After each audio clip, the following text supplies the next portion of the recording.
Engkau satu pribadi yang kami puja, kami sembah dan kami muliakan. Terima kasih telah hadir dalam setiap musim hidup kami ya Bapa. Kami yakin Engkau menggenggam seluruh hidup kami. Tidak pernah Engkau tinggalkan setiap hati yang mengasihi Engkau dengan tulus. Dalam setiap musim yang baik atau tidak baik sekalipun, bahkan di dalam lembah yang kelam sekalipun, Bapa Yahweh memegang hidup kami. Terima kasih Tuhan, Engkau izinkan kami masuk di tahun 2025 ini. Kami tahu sisa hidup kami adalah untuk menggenapi kehendak Bapa. Karena itu Tuhan, kami mau terus berjuang untuk menggenapi kehendak-Mu dalam hidup kami. Bagi pelayanan yang Tuhan sudah percayakan bagi setiap kami. Terima kasih Tuhan. Kami bersyukur dan kami berdoa. Kami siap belajar kebenaran firman Tuhan pada siang hari ini. Semua yang siap belajar kebenaran firman Tuhan, semua yang mengasihi Tuhan, mari bersama katakan amin. Kita berikan tepuk tangan bagi Tuhan kita.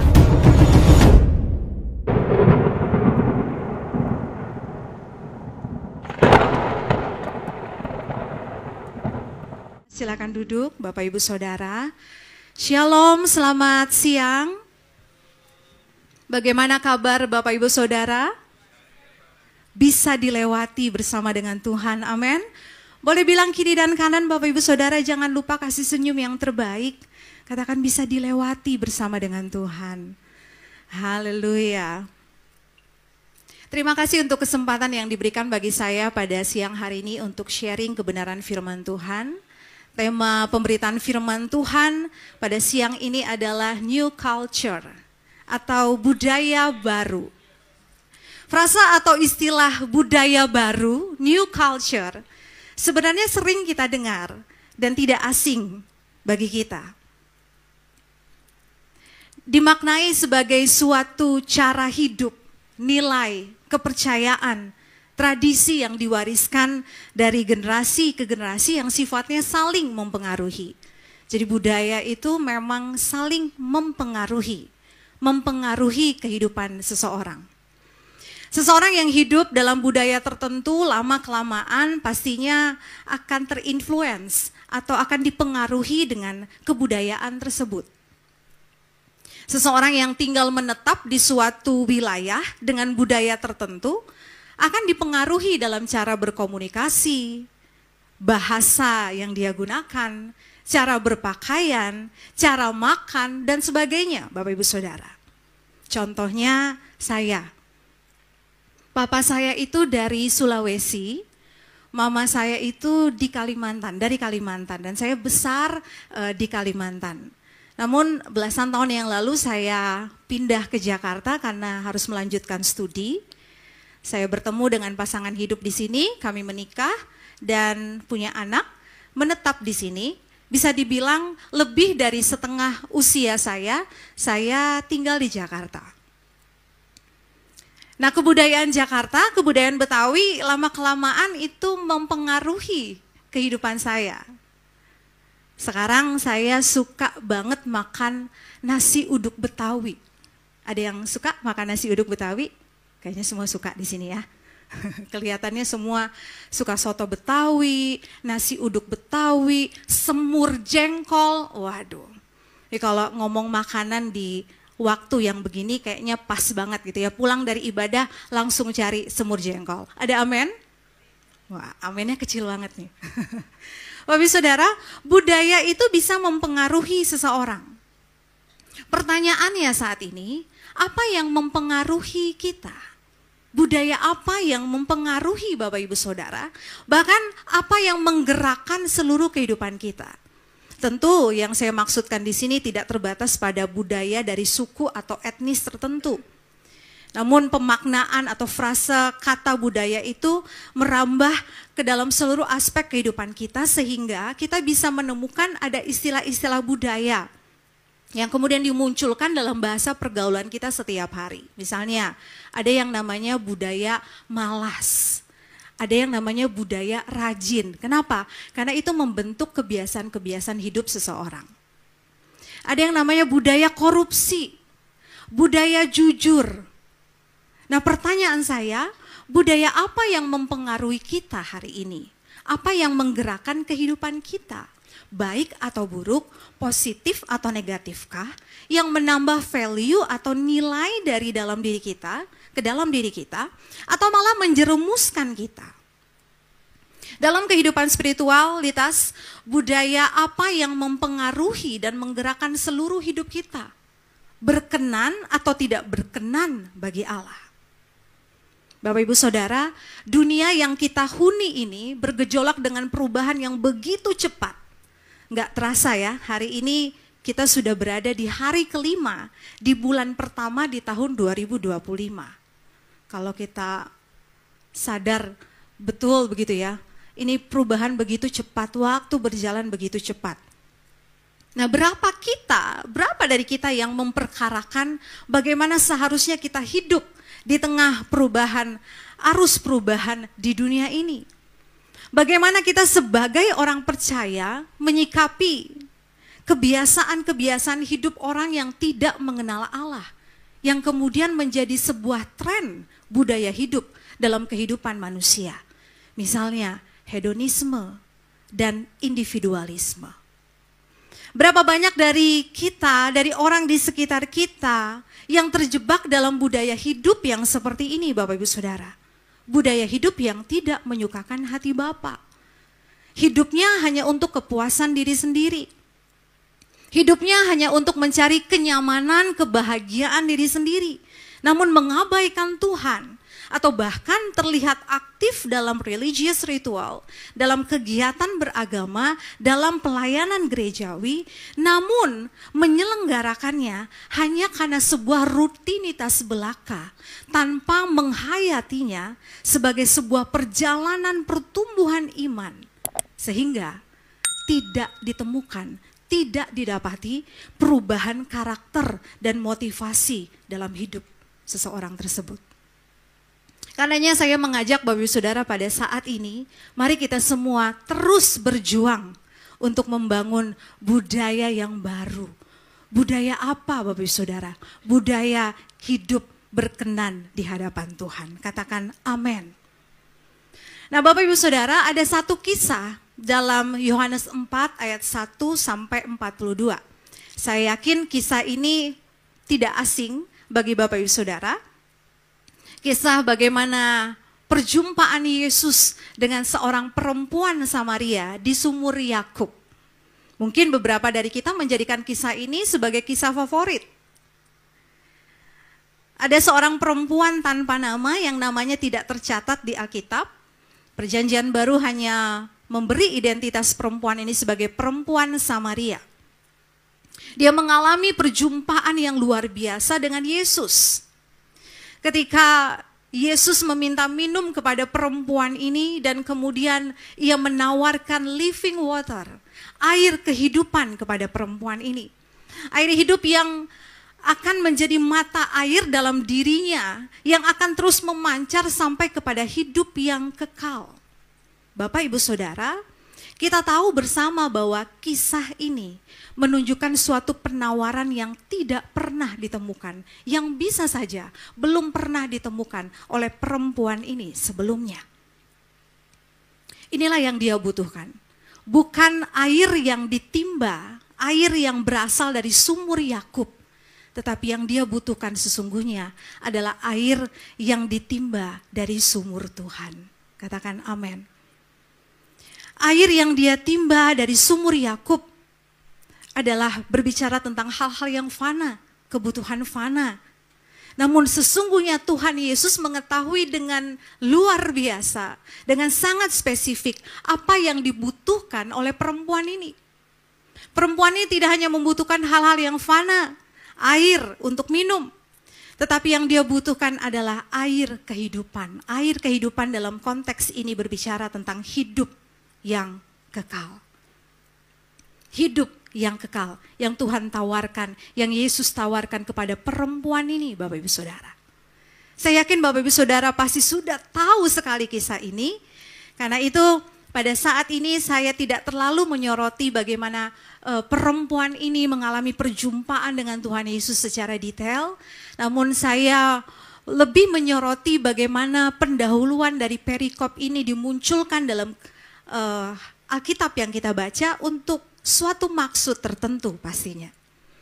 Nah, Bapak Ibu Saudara, perikop ini diawali dengan keterangan alasan Yesus meninggalkan wilayah Yudea dan hendak pergi ke Galilea, di mana ia banyak mengadakan mujizat di sana.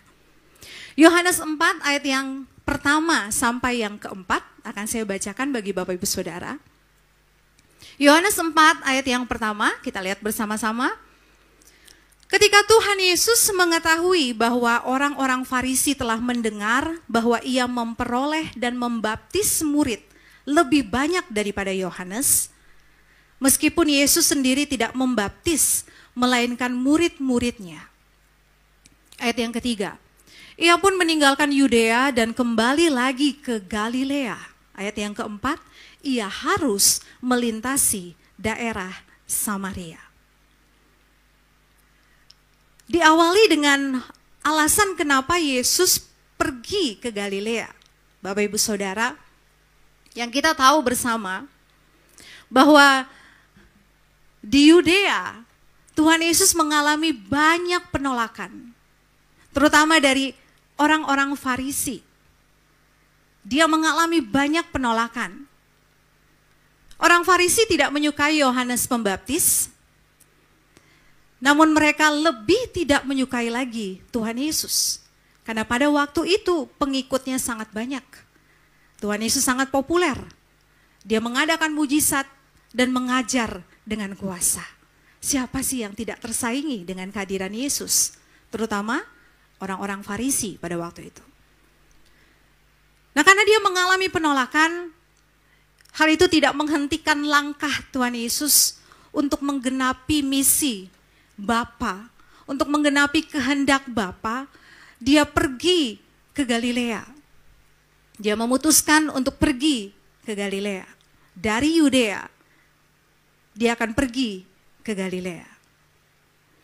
Bapak Ibu Saudara, Yudea itu adalah wilayah yang sangat terkenal dengan pusat keagamaan dan pusat peribadatan. Karena di sana, di Yudea itu terletak Yerusalem, ibu kota dari Yudea, di mana di Yerusalem terdapat Bait Suci sebagai pusat peribadatan, pusat penyembahan, dan perayaan keagamaan. Serta termasuk pula pusat pemerintahan dan kekuasaan daerah yang sangat bergengsi. Kalau saya bisa gambarkan, izin pakai spidolnya ya Bapak Ibu.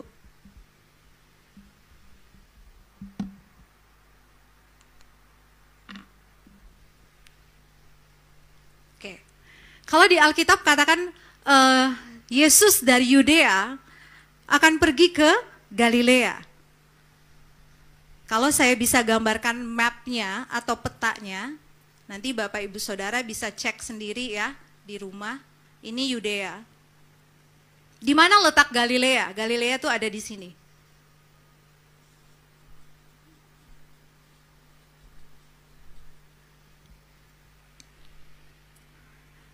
Yesus ingin pergi dari Yudea ke Galilea.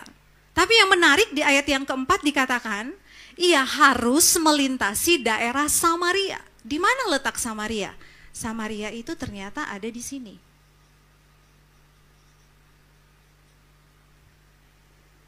Jadi harusnya kalau kita lihat secara letak geografisnya Bapak Ibu Saudara, kalau seseorang hendak pergi dari Yudea ke Galilea, dia itu harus melewati apa?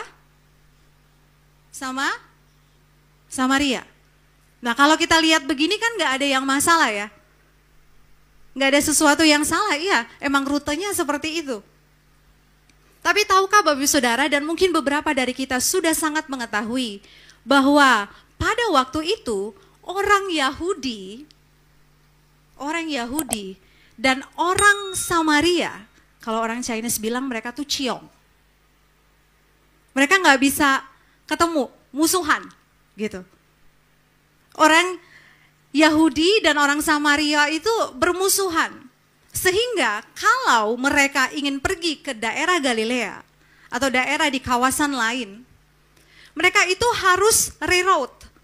Artinya mereka nggak mau tuh ngelewatin rute yang seharusnya ini. Kalau saya gambarkan di sini ada Danau Galilea, di sini ada Sungai Yordan dan berujung kepada Laut Mati. Orang Yahudi lebih memilih rute yang lain. Mereka lebih memilih untuk pergi dulu ke Perea, baru nyampe ke Galilea. Sebisa mungkin Bapak Ibu Saudara, mereka menghindari kawasan Samaria. Supaya nggak ketemu sama orang Samaria. Kenapa? Ini musuh bebuyutan ternyata Bapak Ibu Saudara. Ada sejarah yang sangat pahit ternyata antara orang Yahudi dengan orang Samaria. Mereka berbeda, mereka merasa dirinya berbeda dari orang Samaria. Orang Yahudi berkata bahwa orang Samaria itu bukan keturunan Yahudi asli. Mereka adalah percampuran antara Yahudi dan bangsa Asyur yang pada waktu itu bangsa Asyur mendiami kawasan Israel Utara, kerajaan Israel Utara. Orang Yahudi berkata Samaria bukan bangsa Yahudi asli. Dan Samaria pun sebaliknya sama, Bapak Ibu Saudara. Mereka berkata bahwa orang Yahudi bukan pengikut Musa yang murni. Kita pengikut Musa yang murni. Kenapa? Karena kita percaya dengan 5 kitab Musa atau Pentateuch. Orang Samaria punya kitab Pentateuch, punya kitab Musa, kelima kitab Musa saja yang diyakini oleh mereka. Sedangkan bangsa Yahudi memiliki tambahan lain. Ada yang namanya Nevi'im kalau nggak salah dan Ketuvim. Nah, secara ideologi mereka itu sudah berbeda. Secara genetika pun mereka berpikir bahwa mereka berbeda. Keduanya musuh bebuyutan, tidak pernah ketemu. Karena itu yang menyebabkan bahwa orang Yahudi selalu tidak mau berpapasan dengan orang Samaria. Mereka nggak mau ketemu sama orang Samaria. Saya pernah baca satu komentari Bapak Ibu Saudara yang dikatakan begini. Bahkan orang Yahudi ini, kenapa mereka nggak mau katanya ngelewatin daerah Samaria? Karena mereka nggak mau menghirup oksigen yang sama dengan oksigen yang dihirup oleh orang Samaria. Wah, ironis sekali. Mereka bahkan dalam catatan sejarah dikatakan Bapak Ibu Saudara bahwa mereka layak dan pantas untuk menyebut orang Samaria itu dengan najis. Jadi ciongnya tuh ciong banget Bapak Ibu Saudara, nggak bisa ketemu. Tapi yang menarik kenapa Tuhan Yesus bisa dengan sengaja, ada unsur kesengajaan di sana, harus melintasi Samaria katanya. Di mana pastinya waktu itu Tuhan Yesus tahu keadaan kondisi dari orang Samaria dan orang Yahudi ini. Ada satu maksud dan tujuan yang Tuhan Yesus ingin genapi dari perjalanan pelayanannya, yaitu menggenapi misi dan kehendak Bapa. Kalau bukan tidak melakukan kehendak Bapa, dia mungkin gak akan mau gitu rela pergi ke Samaria, di mana di sana kalau bisa dibilang itu tempat yang terlarang. Karena Bapak Ibu Saudara, ketika dia datang ke Samaria, hal itu kalau saya bisa katakan, Tuhan Yesus berani ambil resiko.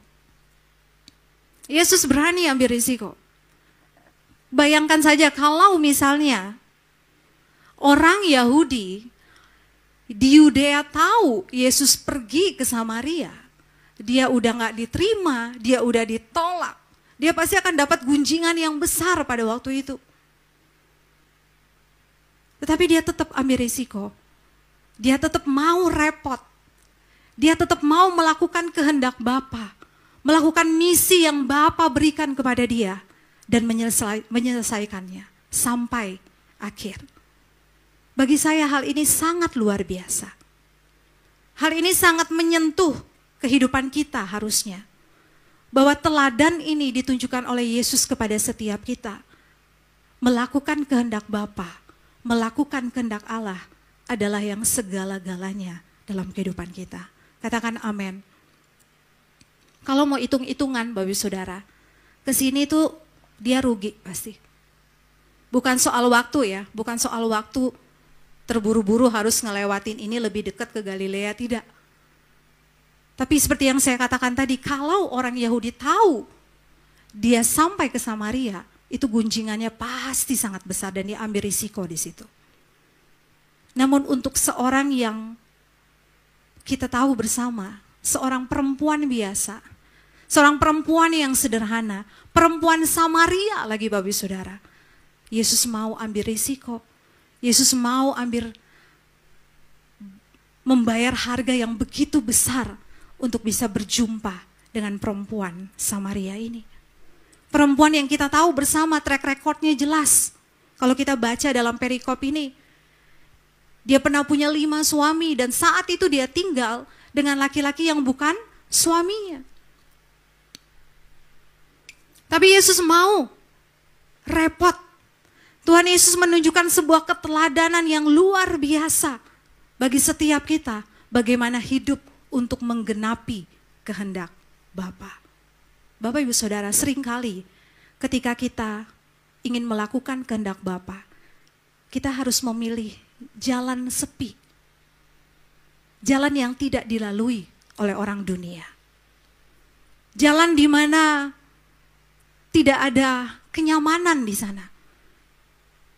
Tidak ada sesuatu yang menguntungkan bahkan buat kita. Tapi jalan sepi itu yang tidak dilalui oleh orang lain, itulah yang harus kita pilih untuk menggenapi kehendak Bapa. Seringkali untuk menggenapi, bukan seringkali, seharusnya untuk menggenapi kehendak Bapa, kita harus melepaskan jalan hidup kita sebagai orang-orang dunia. Melepaskan budaya-budaya hidup yang tidak berkenan di hadapan Bapa. Budaya-budaya hidup yang justru menjerumuskan kehidupan kita. Seharusnya ketika kita ingin menggenapi kehendak Allah, Elohim Yahweh, kita harus memilih jalan sepi. Jalan yang hanya dipilih oleh orang-orang yang mau bayar harganya di hadapan Tuhan. Katakan amin. Dalam pelayanan, untuk menggenapi kehendak Bapa dalam pelayanan yang dipercayakan Tuhan dalam kehidupan kita Bapak Ibu Saudara. Seringkali kita diperhadapkan, kita harus memilih satu jalan yang tidak favorit. Jalan yang tidak populer. Jalan yang tidak dipilih oleh orang lain. Kita diajarkan oleh Tuhan Yesus dalam pelayanan kita. Sisa hidup kita hari-hari ini. Bagaimana kita mau repot, Bapak Ibu Saudara. Kita mau ambil risiko. Kita mau bayar harga bukan untuk keuntungan pribadi kita sendiri. Karena hal itu nggak perlu diajarin Bapak Ibu ya. Seringkali kita sebagai manusia, kalau kita pengen sesuatu, kita pengen memiliki keuntungan yang besar, kita rela loh jor-joran. Kita rela bayar harganya untuk keuntungan diri kita sendiri. Benefit apa yang aku dapatkan? Tapi jarang sekali setiap kita, orang percaya, untuk keselamatan jiwa-jiwa, kita mau bayar harganya. Kita mau repot, kita mau ambil risiko untuk keselamatan jiwa-jiwa, untuk menggenapi kehendak Bapa. Sebuah pertanyaan refleksi bagi kita semua Bapak Ibu Saudara. Melalui apa yang sudah Tuhan tunjukkan bagi kita. Dalam kehidupan kita ini, sudah masuk dalam tahun 2025 Bapak Ibu Saudara. Jalan apa yang kita pilih dalam hidup ini? Untuk menggenapi kehendak Bapa dalam kehidupan kita secara spesifik.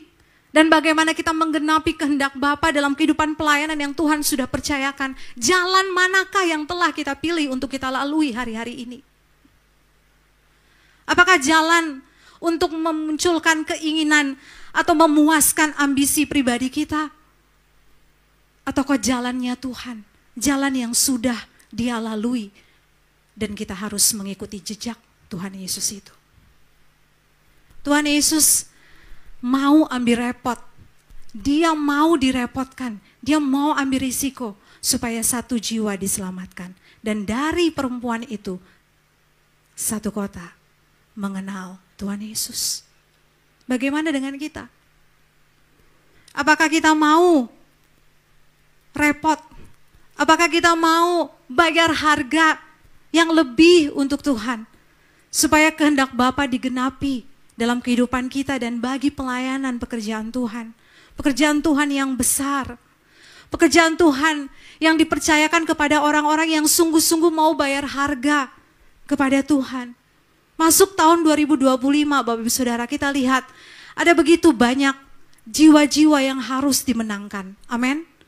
Ada begitu banyak jiwa-jiwa yang harus mendengar kebenaran firman Tuhan yang murni. Yang disebarkan melalui kehidupan kita.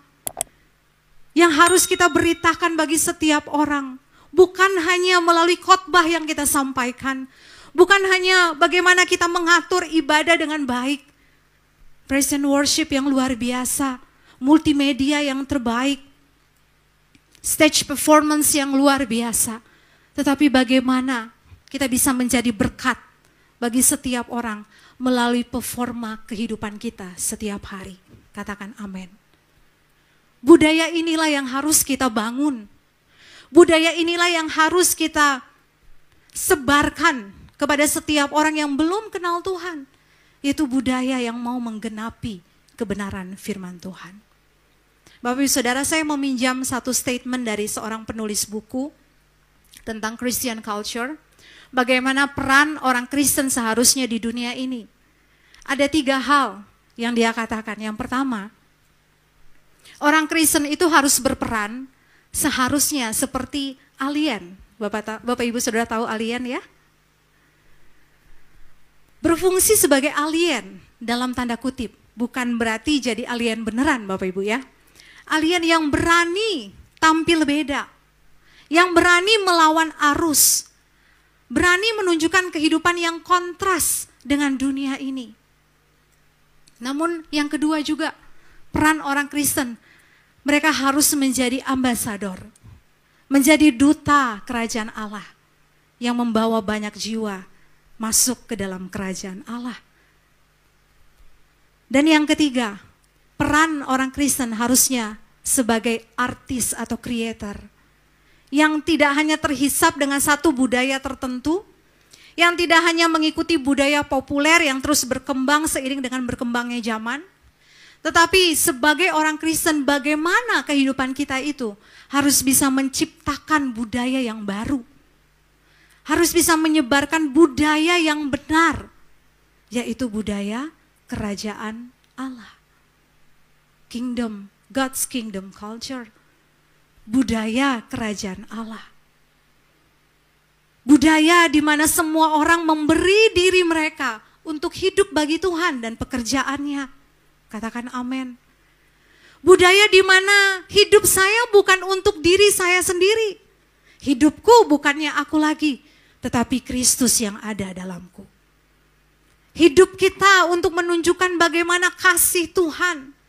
Bagaimana karakter Yesus bisa kita kenakan, kita hidupi dalam hidup ini.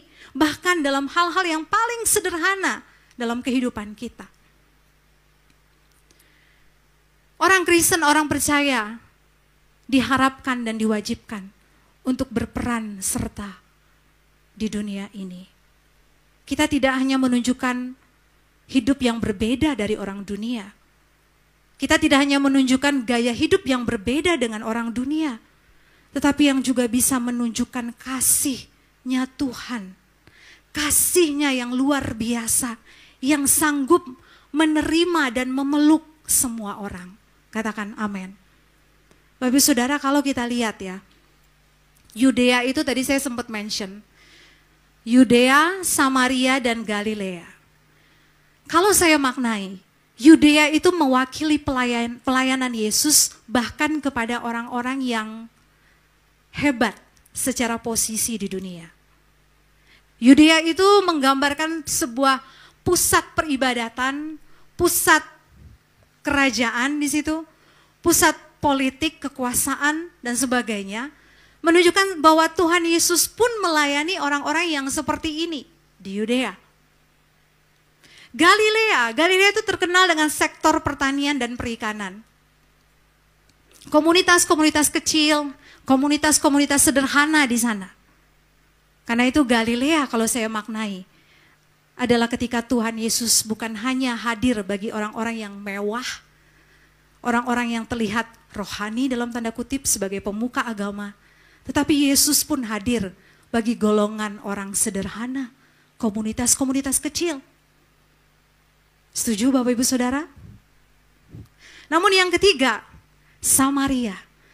Samaria bisa dimaknai atau menggambarkan bahwa Tuhan Yesus pun hadir dan memeluk orang-orang yang terpinggirkan. Orang-orang yang dipandang sebelah mata.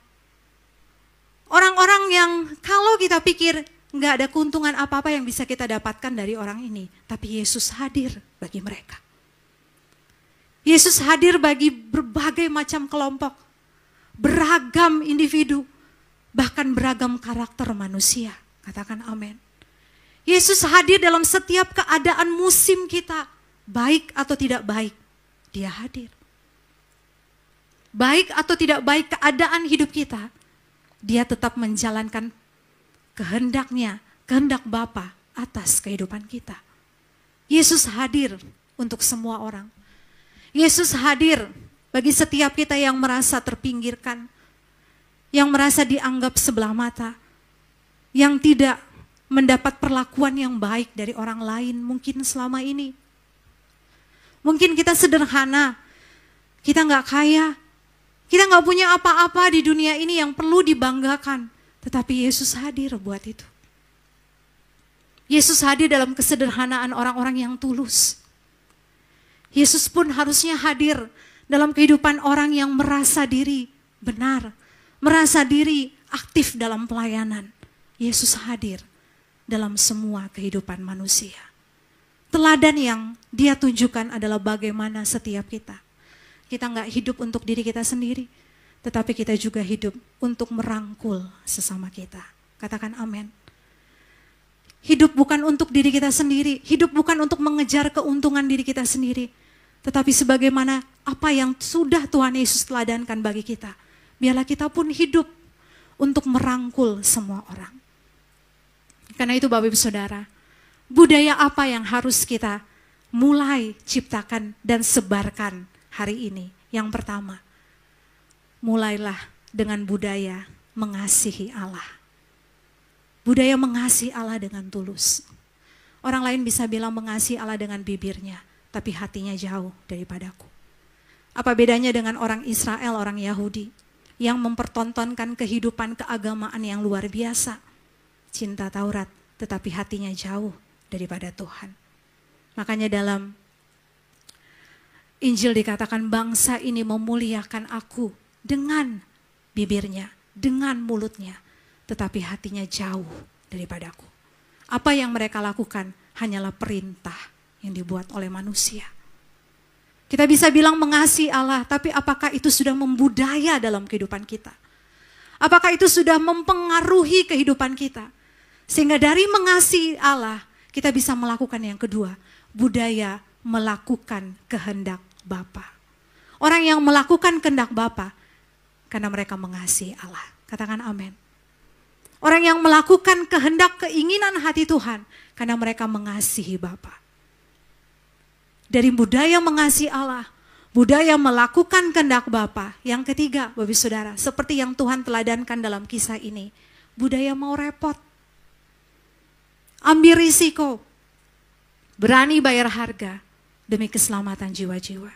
Boleh bilang kiri dan kanan, mau repot buat Tuhan? Mau repot buat pekerjaan Tuhan? Amin. Karena hidup kita bukan untuk kita lagi, bukan tentang kita lagi. Di tahun 2025 kita mesti naik ke level yang Tuhan sudah sediakan atau standarkan dalam kehidupan kita, bahwa kita bukan orang yang mencari lagi bagaimana caranya Tuhan berkati saya. Bagaimana semua itu adalah tentang saya adalah pusat semesta. Bagaimana saya mencari keuntungan untuk diri saya sendiri, tapi bagaimana saya bisa terlibat aktif dalam pekerjaan Tuhan yang besar. Saya bisa menjadi berkat bagi setiap orang. Saya bisa membagi hidup bagi setiap orang. Saya bisa menjadi roti yang terpecah dan anggur yang tercurah bagi sesama kita yang membutuhkan Tuhan. Katakan amin. Betapa kita harus menyadari ini Bapak Ibu Saudara. Dan memahami sekali lagi bahwa kasih Allah yang besar itu memeluk beragam keadaan manusia. Ia berinisiasi, Allah Bapa berinisiasi untuk menyelamatkan manusia. Melalui kematian putranya Tuhan Yesus. Membawa kita semua ini menjadi manusia yang berkualitas, bukan berkualitas di hari ini saja di dunia ini. Tetapi berkualitas kekekalan. Sehingga hidup kita itu layak dan pantas masuk dalam kerajaan Bapa di surga. Langit baru, bumi baru. Dan itu tidak akan pernah dimulai kalau kita tidak berani ambil keputusan hari ini untuk benar-benar mengasihi Allah, melakukan kehendak Allah, dan mau bayar harga bagi keselamatan jiwa-jiwa. Katakan amin. Dan betapa kita bersyukur Bapak Ibu Saudara, kalau kita menyadari, kalau kita mau jujur, keberadaan kita hari ini, keberadaan diri saya saat ini, itu pun juga atas andil dari orang-orang yang mau berkata ya atas panggilan Tuhan. Keberadaan kita hari ini yang kita bisa dengar kebenaran firman Tuhan murni, pengajaran yang benar di tempat ini, tidak lepas dari campur tangan orang-orang yang bersedia bayar harganya bagi pelayanan di tempat ini. Katakan amin. Keberadaan kita hari ini, keberadaan pelayanan kita yang Tuhan sudah percayakan untuk kita lakukan semaksimal mungkin. Itu tidak lepas dari tangan-tangan kecil yang mungkin tidak terlihat. Yang mungkin tidak pernah terblow up di depan, di atas gitu ya. Yang mungkin tidak pernah muncul dalam pengumuman-pengumuman penting. Yang mukanya mungkin gak muncul dalam flyer-flyer YouTube. Tetapi mereka berani ambil risiko. Mereka mau bayar harga dalam setiap bidang pelayanan yang Tuhan percayakan dalam kehidupan mereka. Hari ini kita bisa menyebarkan kebenaran firman Tuhan melalui digital, YouTube. Tidak lepas dari campur tangan bapak-bapak kameramen di tempat ini. Bapak-bapak yang megang YouTube, ibadah bisa terselenggara dengan baik hari ini, puji Tuhan, luar biasa dengan tim praise and worship yang luar biasa. Tidak lepas dari campur tangan atau andil tangan-tangan yang tidak terlihat. Mereka yang menyediakan, mereka yang membersihkan tempat ini. Mereka yang dengan setia melayani Tuhan meskipun mereka tidak dikenal. Ada orang-orang yang ambil risiko untuk bisa menyelamatkan satu jiwa bagi Tuhan, supaya jiwa ini boleh mendengar kebenaran firman Tuhan yang murni. Kalau saya flashback Bapak Ibu Saudara, betapa saya bersyukur dengan keberadaan diri saya hari ini. Saya tahu, kalau saya hari ini bisa dipercayakan Tuhan, melayani pekerjaan Tuhan, jadi worship leader, bahkan menyampaikan kebenaran firman Tuhan, itu gak lepas dari keberadaan orang-orang yang dulu menabur benih firman Tuhan dalam kehidupan saya. Yang menabur kebenaran firman Tuhan dalam kehidupan saya. Yang berkata ya atas panggilan Tuhan. Untuk mau ambil risiko, mau repot untuk melayani pekerjaan Tuhan. Bahkan mau bayar harganya supaya setiap jiwa-jiwa dimenangkan termasuk keberadaan saya. Saya bersyukur, kita bersyukur. Kita punya Bapak Gembala senior yang meskipun hari-hari ini beliau terbaring, lemah dan sakit dalam pemulihan recovery kesehatannya. Tetapi dia menunjukkan satu keteladanan yang luar biasa. Di mana dia ambil risiko, dia mau repot, dia bayar harga yang mahal. Supaya setiap kita bisa dimenangkan untuk Tuhan. Katakan amin. Supaya Bapak Ibu Saudara, kita bisa mendengar kebenaran dan ajaran Tuhan yang murni. Bagaimana dengan kita hari ini? Apakah keteladanan itu hanya sebatas keteladanan yang kita lihat, oh ya teladannya bagus. Tapi apakah keteladanan itu merasuk dalam hidup kita, dalam hati kita, dalam batin kita, menyentuh kita, mengetuk pintu hati kita. Sehingga kita berani ambil keputusan untuk aku melakukan hal yang sama seperti yang dilakukan Tuhan Yesus. Aku berani melakukan hal yang sama seperti yang dilakukan oleh Bapak Gembala Senior, Bapak Pendeta Erastus Sabdono, yang mau bayar harga untuk pekerjaan Tuhan yang besar. Yang mau repot untuk pelayanan supaya setiap orang dimenangkan bagi Tuhan. Mungkin Bapak Ibu Saudara belum bisa melakukan hal-hal yang spektakuler, hal-hal yang besar. Mulailah dari hal yang sederhana. Katakan amin. Mulailah dari hari hidup kita yang kita persembahkan kepada Tuhan. Untuk kita mengalami perubahan demi perubahan. Kita masuk dalam prosesnya Tuhan. Kita dibentuk, karakter kita semakin dibentuk. Karakter yang buruk semakin dilebur. Sehingga orang lain bisa diselamatkan melalui karakter kita. Katakan amin. Orang lain mungkin nggak dengar kita khotbah yang bagus gitu ya. Khotbah yang hebat. Atau mungkin om dan tante di sini, koko cici di sini, bingung mau ambil bagian dalam pelayanan pekerjaan Tuhan tuh kayak gimana bu, gimana gitu. Sedangkan kalau disuruh WL suara saya nggak bagus, saya nggak bisa khotbah, saya nggak bisa melayani. Saya mau katakan hari ini dan terus kita diingatkan bahwa mulailah dari hal yang kecil, hal yang sederhana. Hari ini kita berubah secara karakter kita, sehingga orang lain nggak hanya dimenangkan melalui khotbah yang diberitakan di tempat ini. Orang lain gak hanya dimenangkan melalui pujian penyembahan yang kita naikkan penuh dengan hadirat dan kuasa Tuhan. Tetapi orang lain bisa dimenangkan melalui karakter kita yang berubah. Katakan amin. Melalui senyum yang kita berikan. Melalui kasih yang kita berikan. Melalui tangan yang terbuka, hati yang besar. Menerima keberagaman orang lain. Menerima keberadaan mereka dalam gagalnya mereka. Dalam luka-luka yang mereka alami, dalam trauma-trauma yang mereka alami, apapun keadaan mereka, miskin atau kaya, kita tetap dengan tangan terbuka menerima mereka. Sehingga kita masuk dalam pekerjaan Tuhan yang besar. Budaya inilah yang harus kita mulai hari ini. Budaya mengasihi Allah, budaya melakukan kehendak Allah, dan budaya yang mau repot, ambil risiko, berani bayar harga, demi keselamatan jiwa-jiwa. Amin untuk firman Tuhan. Saya mengajak kita untuk bangkit berdiri bersama Bapak Ibu Saudara. Kita akan mengadakan perjamuan kudus. Namun sebelumnya boleh kita naikkan pujian ya.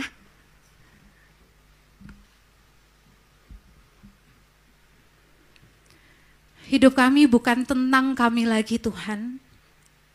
Tetapi biarlah seluruh hidup kami adalah tentang Engkau dan kerajaan-Mu. Inilah kerinduan kami ya Bapa. Tuhan tolong kami. Dalam kesederhanaan kami Tuhan hadir. Dalam kebahagiaan kami di tahun yang baru Tuhan hadir. Dan kami mau berikrar di tahun yang baru ini Bapa. Kami gak mau hidup untuk diri kami sendiri. Tetapi kami mau hidup untuk orang lain, untuk Tuhan bahkan. Untuk pekerjaan Tuhan yang besar. Ini kerinduan kami ya Bapa. Haleluya.